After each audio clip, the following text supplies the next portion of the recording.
The church you build now, Kanisa mo yubijani. he is not calling preachers of prosperity anymore. Handong petiga luo tu jiri mekit me no lonyo. He doesn't. Handong peluo. Right now, he's calling preachers of righteousness, Ijani handong te luo tu jiri mekit me ati. like it was during the days of Noah. Machalo kitu beru kere kare pa Noah. People did not like righteousness. Dano pegumaro kit me ati. But Noah stood. Hento Noah uchung. Noah stood with righteousness. Noah uchung gi kit me ati. Righteousness. Kit me ati. He suffered much. Eno no chan. The Bible says, Bible wajuni. Noah. he built this earth for all his life. Eno yubiyani pikwane aweng. I don't know whether that's 120 years or what. Bange ka eno no mwaka mia chel gi piare o nyonga. But he spent all his life building this earth that we are building here today. Ento pikwane aweng. Eno bir ka yubu en yeya mawati ka yubu ne kany tieni. But he heard much. Eno winyu mapol. Some say, are you crazy? Jomu kene go wajo. Ni in la poya? Because he built it inland. Bien eno yubu yeyani kama nam pere iye. He built it inland. Eno yubu kama nam pere iye. In other words, far from the ocean. Yo mukene ni bogi kama nam ti iye. He built it second after second. Eno yubu chekon inge chekon. Minute after minute. Dakieka gi dakieka. Hour after hour. Chawa gi chawa. Day after day. Ineno gi neno. Week after week. Chabiet gi chabiet. Month after month. Dwe gi dwe. Year after year. Mwaka gi mwaka. He built it from one decade to another. Eno yubu ni agi mwaka pa mi oi mwaka pa mukene. He did not stop. He did not hear anything. He didn't listen to them. En po jogo tich. En po winyo gino mo eken. Doko puer winyo lok gyo. Are you crazy, they asked. Gin gu penye ni in mono la poya. Every day you said the world is coming to an end. Every day. Jui no itia waj ni lobo dong chok git. Ni a git ping dong chok. Jui.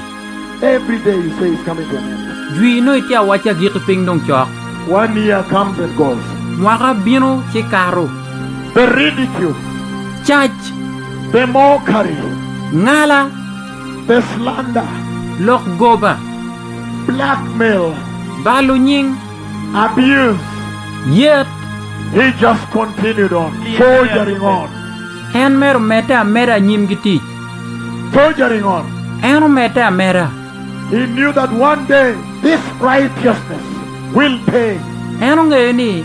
Inino ma chiel. Kit me ati ni. Bichulo. Righteousness. Kit me ati.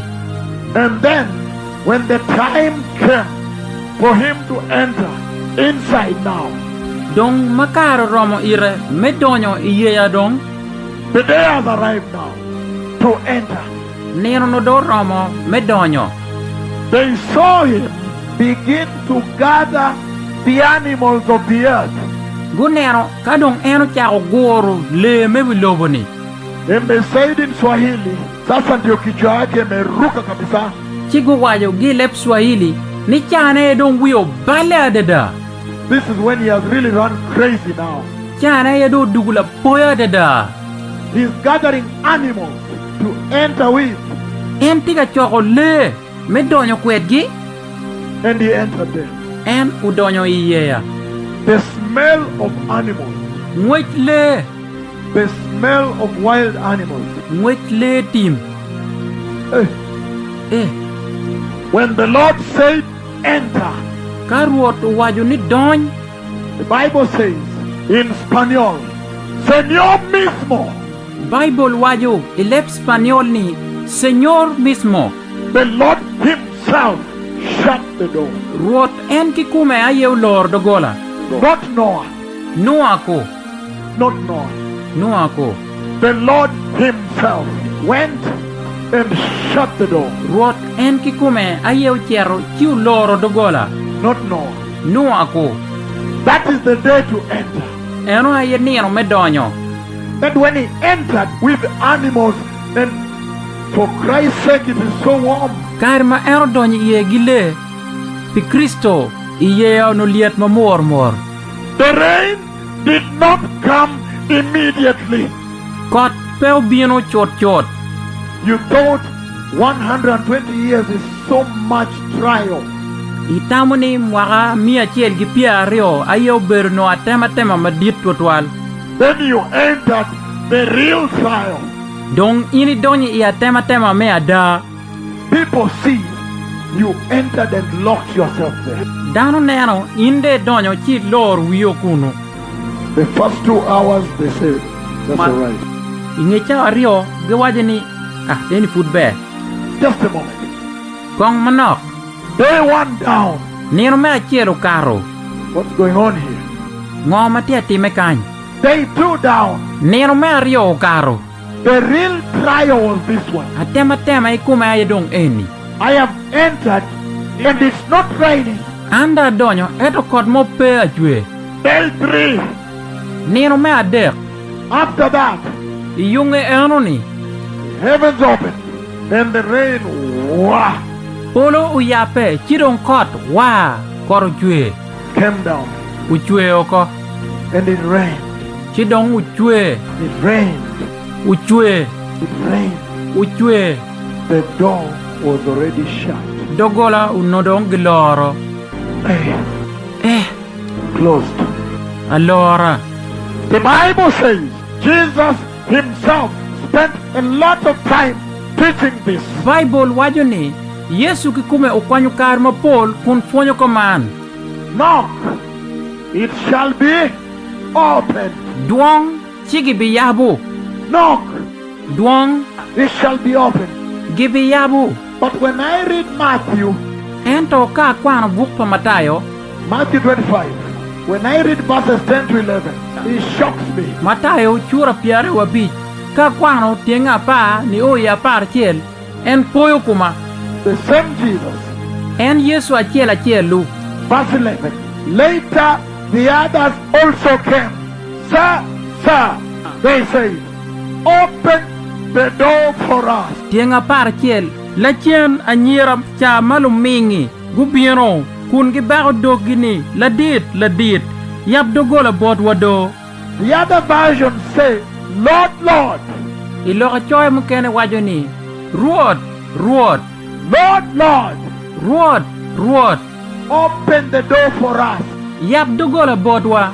The same Jesus that for many, many years spent time saying, knock, it shall be opened. En Yesu achielu. Mapi mwaka malaj. Ukwanyo kare kun wajoni. Uduong chigi biyabu. Now, look at what he says. Ichani nendong gina en waju. He tells those ones who have entered already. En waju bot jomadono gudonyo. He said, hold it here. Let me handle this. En waju ni kur kong kany wek an ka nen loki. He goes to the door himself. En chere dogola en kikume. Reaching there, this is what he says. Ma en okunu ene gin ma en waju. But he replied, I tell you the truth. I that created you, I do not know you. Ento enu dok iye bot gi ni ada awaju bot uni an machwe uni an gira penge wu. The Jesus that created them. En Yesu mauchwe gini. When it comes to the matter of entry into the eternal kingdom of God. Tekeo o ilok medonyo ike paroba mapetum. Now he says, to tell you the truth, I do not know you. Jani dong en wajuni ada awaju bot uni an gira penge wu. But earlier, verse 5 and 6 there. Ento angej kenyo itienga bich itieng ma bichel. Verse 5, he says, the return has delayed. Itieng ma bich wajuni dugu pa Kristo do galeo. The return of the Lord has delayed. Dugu pa ruot ugaleo. And all the brides fell asleep. The bridesmaid, the virgin. Anyira bikiar ni weng mo no gicher ka joro la nyomi guniro. And then the cry rang out. Chidong luo winye.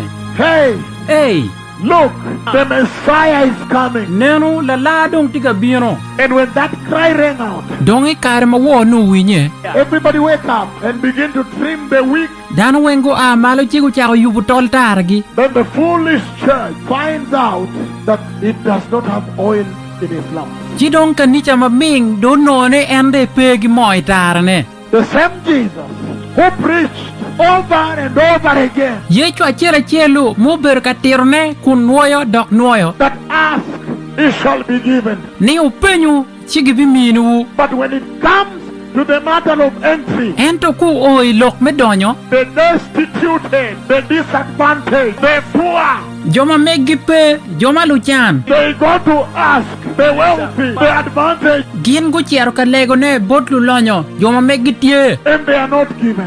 Chigi tuono gyo. When it comes to entry into heaven, Kado oi lok me donyi polo. it cannot be shared. Pegi tuer nyako ne. Preparedness cannot be shared. Kit me yupe pe nywake. That's the message I want you to catch Mera ye kwena mamiti mari. and go with Ichet kwere. in your home, wherever you are tuned in. Igangwu. Kamoy ken ma itiga winyonegi iye. The take-home message is this: Kwena me ter gang ena ye en. that when it comes to the glorious eternal kingdom of God, Nikao o ike paruba me deyo mapetum. preparedness, Kit me yupe. readiness Beru atera. cannot be shared. Pe nywake. Cannot. Pe tuere. Because he says, they asked Pien en wajuni.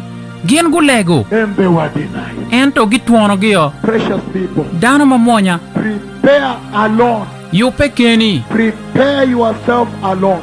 Ini yupe kekeni. I know it looks so good sometimes to be in a group like this and to celebrate and to say that we are doing it together. But please, Arangayo nen mabe adeda ka wuru ber ka karchiel dul ka kwero kuno wajani wateti munega karchiel ento prepare alone. yupe kekeni. The Lord has shown me the church that fails to make it, Rod lubao nyuta kanicha mag pegu tuero donyo. rolling Kagi ngile ngom. on the soil.